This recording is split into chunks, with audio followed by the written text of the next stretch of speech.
Cush Sovereignty, Black Righteousness. By L. James Bolin.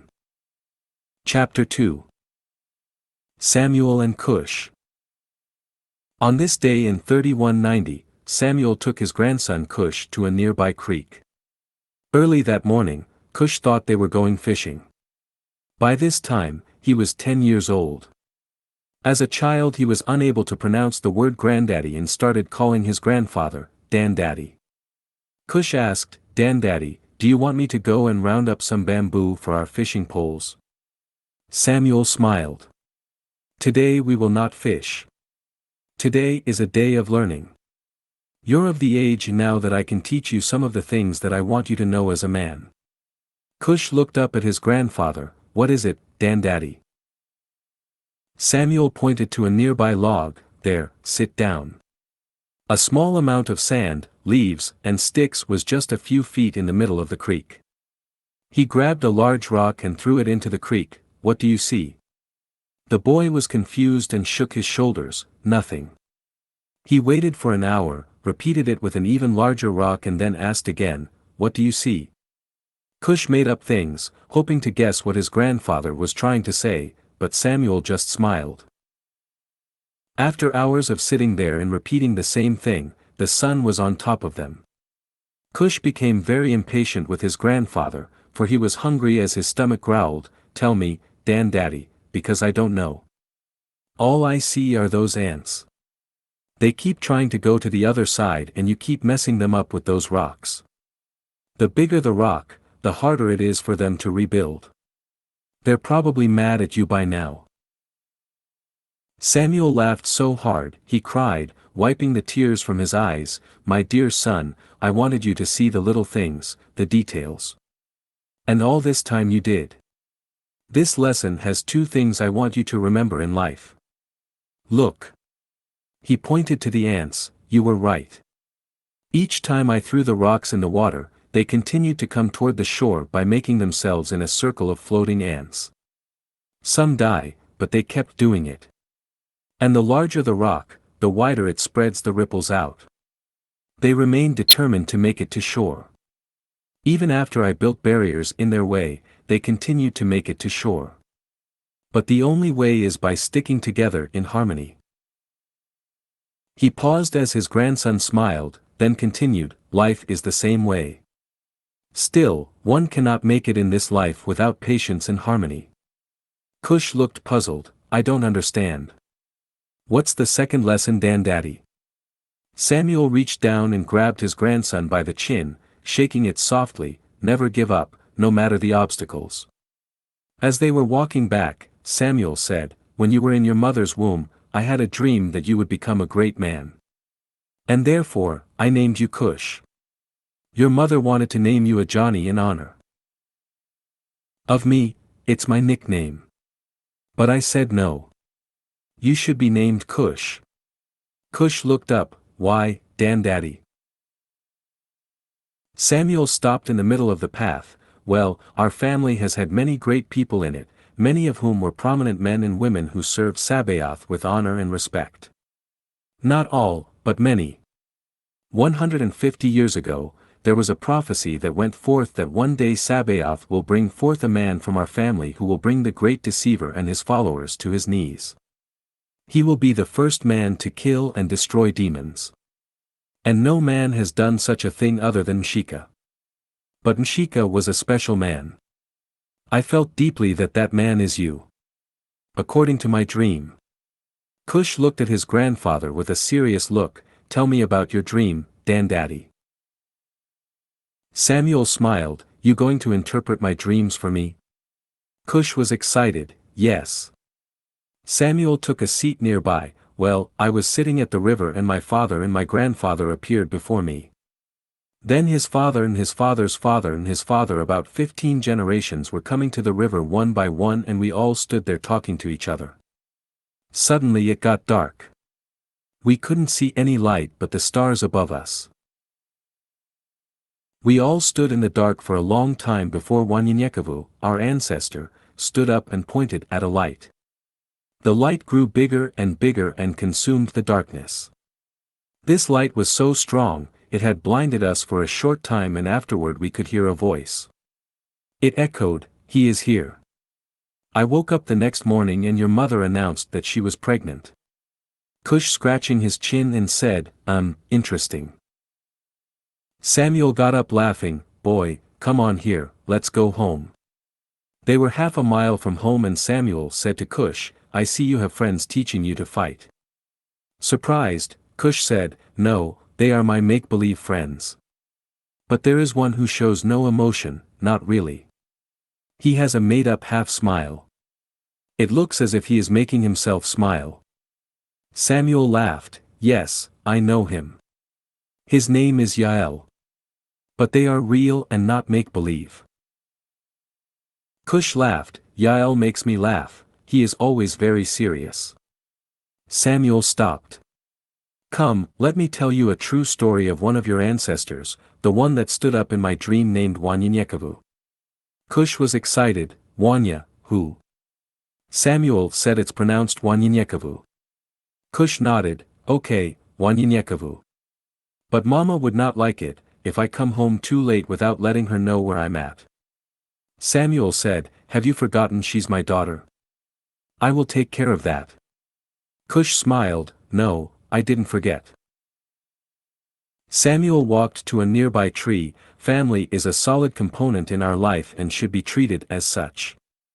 Not to say everyone in the family feels that way, but even they, like this tree, will soon die off and break from the family like this branch. They have served their purpose, whether big or small, but all must die for this tree to grow.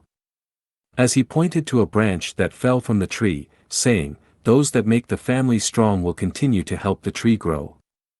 Not to say that you only need family. You will find friends that will treat you better than some family members. These friends should and will be a part of your family. Cush interrupts, "Dan Daddy." Samuel was concerned because of the look he had on his face. "Yes, Cush," saying as politely as he could, Cush asks, "Can we talk about this while we eat? I'm hungry enough to eat that tree." Samuel said with a smile, "Let's go eat." Samuel and Cush entered the house, as Samuel yelled out to Martha, "Baby, I have Cush with me. Do you mind making us something to eat and sending someone over to tell Miriam that Cush is with me?" Samuel sat down and Cush beside him. Martha came up to the front, wiping her hands dry. "What are you yelling for, old man? I'm right here in the kitchen." She smiled at Cush. "Baby, what would you like to eat?" Cush replied, "Anything you cook is all right with me, Big Ma." She smiled, "Y'all go and wash up and it will be here by the time you get back." Cush almost knocked down his grandfather while trying to get to the bathroom. "Excuse me, Dan Daddy," he shouts. Sure enough, by the time they returned, Big Ma was placing Cush's plate on a stand. He bowed his head for a second and said grace and ate. Samuel said, "Slow down, before you hurt yourself." Before long, Martha returned with a bigger plate for Samuel. "Thanks, baby." As he smiled and rubbed her behind as she returned. Taking a towel she had in her hand, she softly popped him, "We got company." Samuel smiled. "Not for long, if you keep walking like that." Blushing, she said, "Dirty old man." Trying to act as if he saw nothing, Cush continued to eat.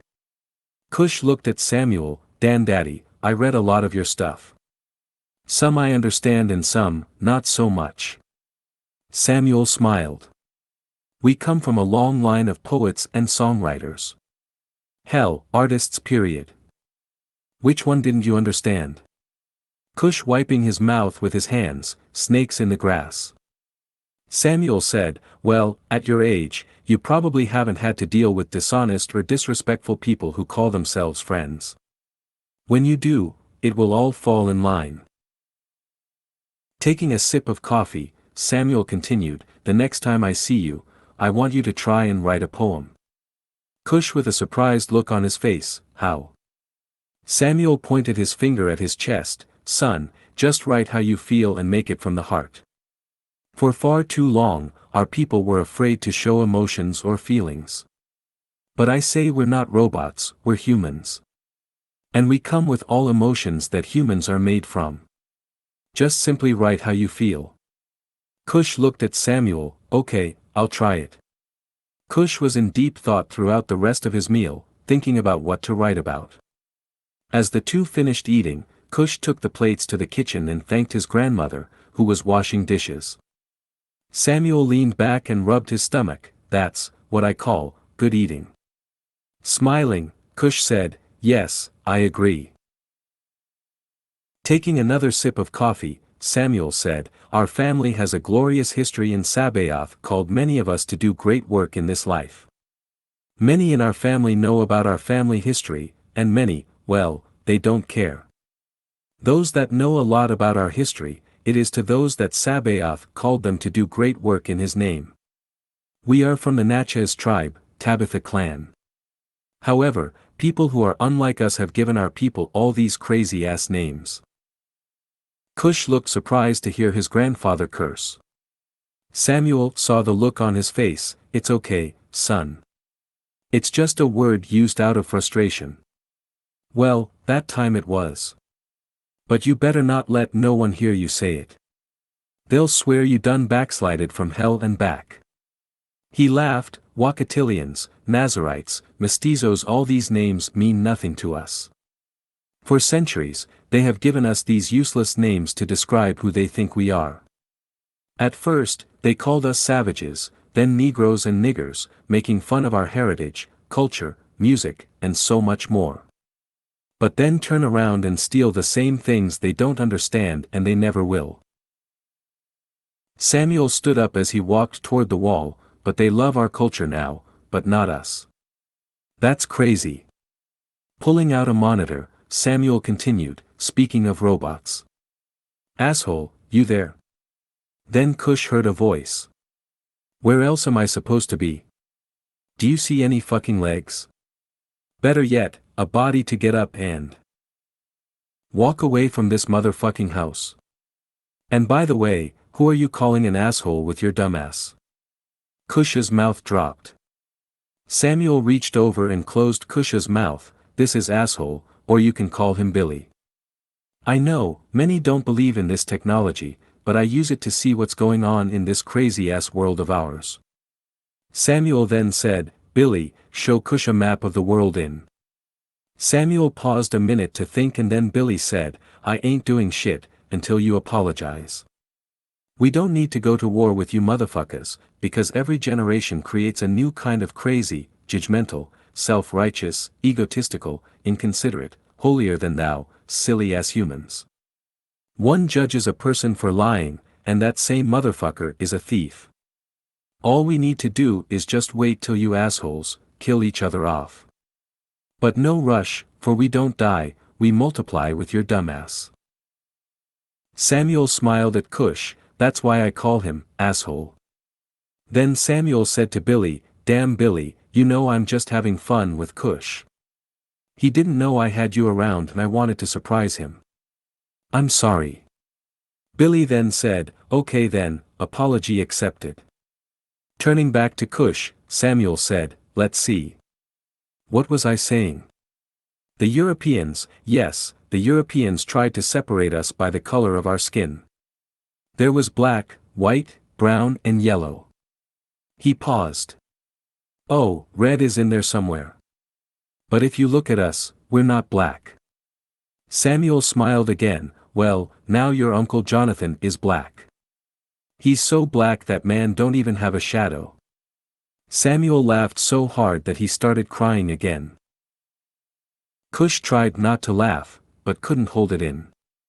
After catching his breath, Samuel continued, well, before this so-called Columbus cat called himself discovering America, Africans traveled here many times before, around 445 BC. But they will not admit to that, even in the Torah. Sabaoth said he would scatter his people because of their disobedience. I think he said it about 10 times. Babylon was the first time the exile of the original Jews, who were black, and that happened about 3 times before the temple was destroyed.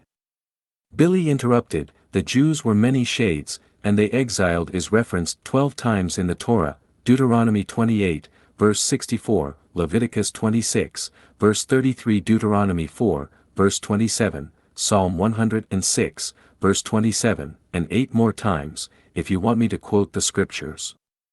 And I have a listing of one president of Egypt, Gamal Abdul Nasser, saying, "You have left black and returned white. You are impostors and shall never see peace." Samuel interrupted Billy, "Okay, man, I don't need no damn corrections. He'll read about it when he gets to it. I was summarizing, anyways." Billy said, "If you're going to say something, say it correctly, or don't say it at all."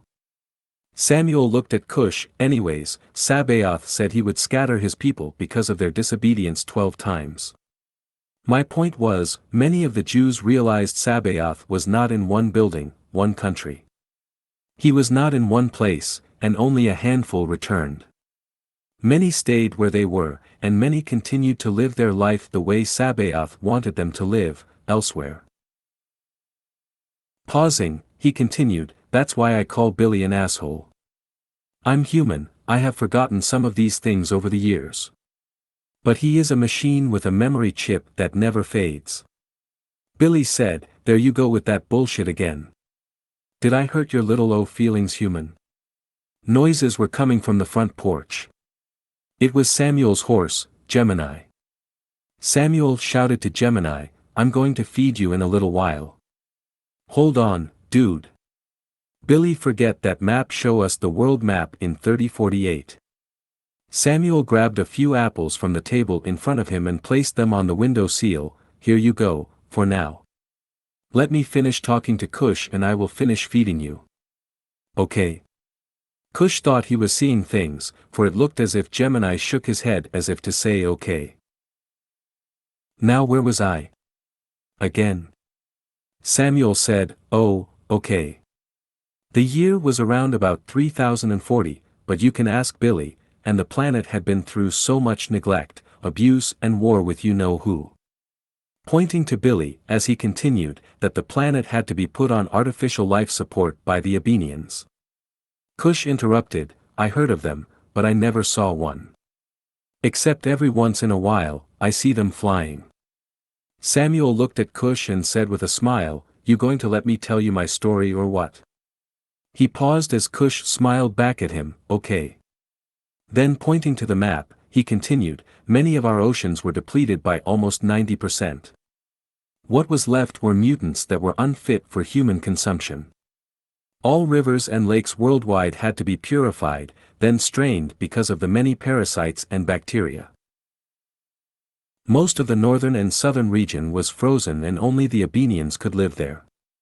Alaska, Greenland, and Old England were the only nations in the far north.